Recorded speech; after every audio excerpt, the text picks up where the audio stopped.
Hello. I want to talk about value once again.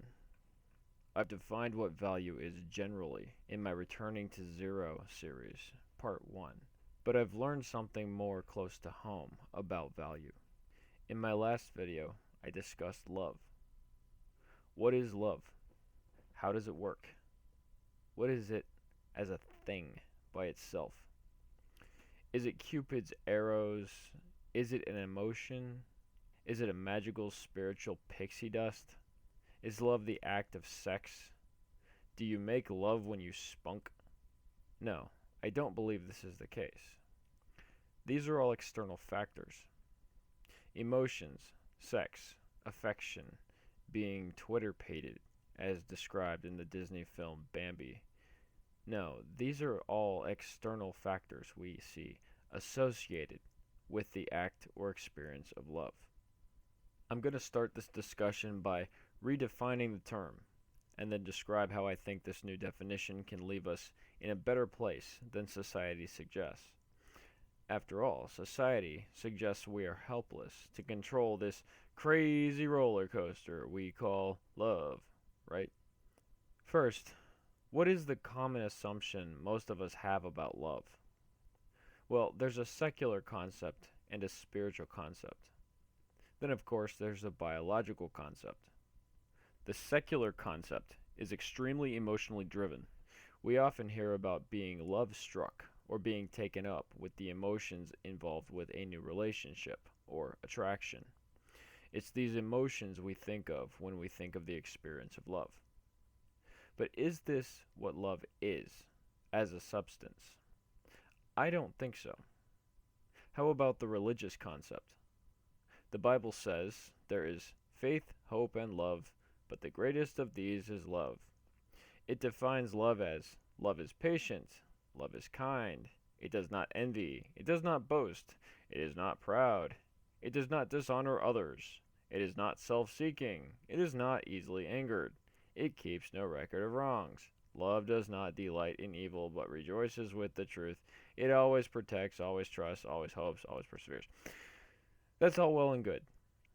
But this is like trying to describe a car as something that goes and does not stop, then stops and does not go. It is hard, but soft. It is loud and silent. It is heavy, yet forgiving. What the hell can we gain from this kind of description? The Bible says that God is love. But again, what the hell do we gain from this kind of description? Understanding a thing's characteristics, we should be in a better place to use or interact with or predict the thing we are describing. In short, for a definition or description to be useful, we should obtain a better understanding for our own lives or environment. Finally, there is the biological concept. We all have brains controlled by neurotransmitters and electrolytes. Our thoughts are often the product of the electrical current passing through our neurons. But our experience is far more than the mere firing of chemical reactions and electrical conduction. We all have awareness, so we can't just chalk up the concept of love to a simple chemical reaction. Love is the whole, the sum of its parts. So we are left wanting a new definition when we leave all these common definitions behind. We must find a new mental construct that provides us actual insight into how love works, functions, and interacts with our lives. We need a model that allows us to benefit from knowing the concept of love. So here's my model. I've spoken about value before. Value is the very concept of relativity. To value anything, you must compare the thing to some kind of scale. In the case of a dollar, you must compare the dollar to something else to assign a value to that dollar. A dollar is worth, say, a half a loaf of bread. A dollar is also worth, say, 80% of €1. A dollar that a small business received from its first transaction is practically priceless to that business because it defined the first day of business. See where I'm going with this? The value of anything is always relative, though not arbitrary. Arbitrary is often considered opinion or not based on any logical reason. Essentially, if I make an arbitrary decision, I've decided without compulsion or reason. I have a completely free choice. I make my choice, and my choice is arbitrary. But this is not a value scale, right? Or is it? Say I decide that my dollar bill is priceless. Is it? Well, to me, it is. My internal arbitrary mental value scale has been used in this case. I've compared my dollar to my arbitrary opinion-based value scale, and it's simply not for sale or trade. I wouldn't trade that dollar for anything because nothing else can be valued high enough on my mental value scale to make trading my dollar worth it. This is what love is. Hold up, you say. What exactly are you saying? Are you saying love is nothing but an arbitrary opinion? How weak. Love is so much bigger than that. But no, it's not weak to take this position. Every scale is valid in and of itself. If I compare the dollar to a loaf of bread, it isn't important in the sense that the loaf of bread defines the ultimate universal value of a dollar. It's simple and inconsequential, sure. Not like love. Love for something or someone is incredibly emotional and can drive us to do crazy things. So, simply saying our love for something or someone is arbitrary and opinion-based doesn't diminish the effect that our opinion has on our minds. But it is arbitrary in the sense that our love is strictly based on a personal valuation, an arbitrary valuation. My point here is that when we say the word love, we often have a picture of mushy emotional bullshit.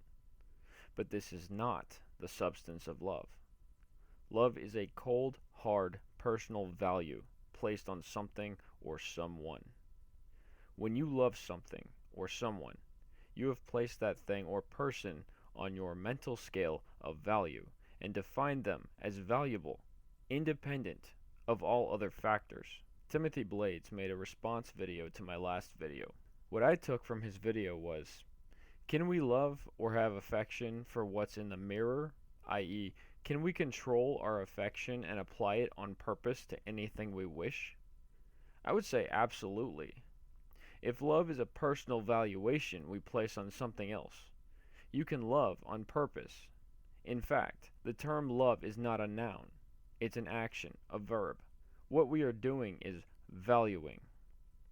If you value your skateboard, for example, it matters to you because you value that thing. If you love a woman, you value that woman. She matters to you, independent of all other factors. If you love a job, you value that job. It matters to you, independent of all other factors. What matters to you? Those things make your life worth living. If you value something, you can have all those wonderful feelings of happiness and connection as a result. You personally value your job. It creates in your mind a sense of meaning to your life. If you love a woman or a good friend, those people create a sense of meaning or connection in your life. They give you a sense of purpose, a place to be, a connection, an identity. So understand, our need for a purpose in life is directly tied to our ability to identify and cognitively define what matters to us for no other reason than we value those things on our internal, arbitrary mental scale of value. In short, to independently and decisively value something is to love. And this is completely within our own control. We are not subject to Cupid's arrows. We are making a personal value judgment. I have a daughter. I love that child. I know this. How do I know this for certain? Because she always makes me happy? Hell no. She makes me angry sometimes. Do I stop loving her because she makes me mad? Well, if love is dependent on emotions, I would immediately stop loving her by definition. But I don't love her because she makes me happy. Rather, I recognize that she is valuable to me. I don't love her because X, Y, or Z. I don't love her because. The word because suggests a lack of causation. I don't love her because. Rather, I do things for her and show her affection because I value her. I hug her and hold her because I value her. She is mine and she is valuable to me. Not because anything. The cause of this is my recognition of her value to my internal arbitrary value scale. It is something that can override any and all feelings of anger or annoyance. I see that she destroyed my house, but she's valuable to me. I don't hit her or shame her for trashing my house. I certainly make her clean up the mess, but she is valuable to me. The valuation is the cause for my actions and feelings of affection. My valuation isn't caused by anything. Valuing people is the original cause for our actions of either violence or embrace. I wouldn't try to hurt anyone I value. I wouldn't hold back my contempt for anyone I didn't value. Personal mental valuation is the cause for our sense of purpose. Something is important because you decided it is valuable to you, independent of all other factors. The definition of value is the cause of love, and the feelings associated with love are the result, just as a fever is a result of an infection, not the cause of sickness. The infection is the cause. Moving on, if you despise the love of another, that is, someone valued you and you demonstrated to them that they were not valuable to you, you can destroy that person internally. I've done that, ignorantly. But through my act of disregard, I've learned what love is. Sure, there are severe consequences to learning this concept. It's painful to realize after the fact what you did to another person who did nothing but love you. But I couldn't have learned it any other way. In fact, I will value life more than I ever could have before. The regret is so painful, one just wants to rip out their stomach to stop feeling the sadness. But we must move forward. We must recognize that without the fuck up, we'd never have learned the new information in the first place. This is humility, as I described in my A Humble Man video. Without this fuck up, I'd have spent the rest of my life clouded in a sea of confusion, not really valuing life, but following after pointless, emotionally driven trips with no real lasting personal value. The emotionally driven trip ends, and we are left without happiness of any lasting significance. To live a life of purpose, find something that you value personally and without reservation. This is what love is really all about. This is a life of value. Define what matters to you and never let it go until it is pried from your cold, dead fingers. The things that matter to you are not valued by you because you are supposed to value them. The latter are chains of identity, as I've described previously. That which we value personally, these things matter to us. Period. We don't have to explain it or make excuses. We simply define these things as valuable to us individually. This is a clear act of free will. There's a large controversy in neuroscience about whether free will is actually a thing. I think honest valuation, as I've described, or you can call it love, is a concrete example of free will in action. It's not driven by emotion. The kind of valuation I'm describing isn't dependent on anything other than our decision or conclusion that that thing is valuable to us. It's an independent factor. It is this act of voluntary, decisive, and arbitrary valuation that makes it an independent factor. Free will is necessarily non-coerced. How can any decision be based on a non-coerced or non-logical reason? The concept of relative value explains this concept quite well. A person we value is valuable to us. Why? Because they are valued on our mental scale of personal value, and nothing, not fading emotions, not lost happiness, not money troubles, nor any other factor, can affect our decision or conclusion that that person is indeed high ranking on our mental value scale. We can love decisively and in a controlled manner by realizing the fact that this person matters to us. But another consequence is apparent.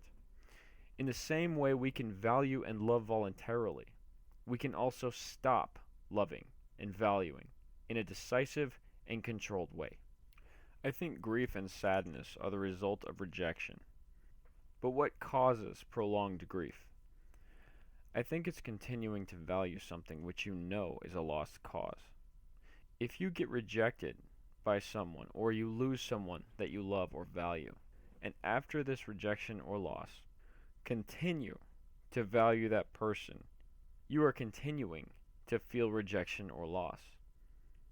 By deciding that they no longer rank high on your value scale, and of course you feel you are betraying them initially by dropping your value for them, you can end the gut-wrenching feeling of sadness that accompanies loss and rejection. You have the power to love and value voluntarily, but you also have the power to end grief by recognizing the cause behind the feelings associated with lost love. Control of our individual lives should be the goal of any clear understanding we obtain. The definition of love should be no different. Why should we accept that love, this powerfully charged thing, makes us slaves to the whims of emotional waves? By recognizing the cause behind love, we can realize that love and affection are always ours to give, and likewise ours to withhold from the unworthy. Again, the cause of love is the decisive defining of something or someone as personally valuable on our mental scale of value. You are in control of this powerful force if you recognize that you are the source for the love you feel. Value something decisively, and you will have access to a life as full or empty of this incredibly powerful substance for as long as you desire. All the emotions of happiness are yours to be had. Simply decide and surround yourself with what matters to you, and happiness will necessarily fill your life. Your life becomes defined by that which you decide matters. You are not a slave to emotions. You create happiness when you decide what matters to you. Choose wisely, and remember, you have the power to create happiness and stop regret. This power is fully contained in your decision to value or to stop valuing. Nothing matters to you until you decide that it does. Thanks for listening.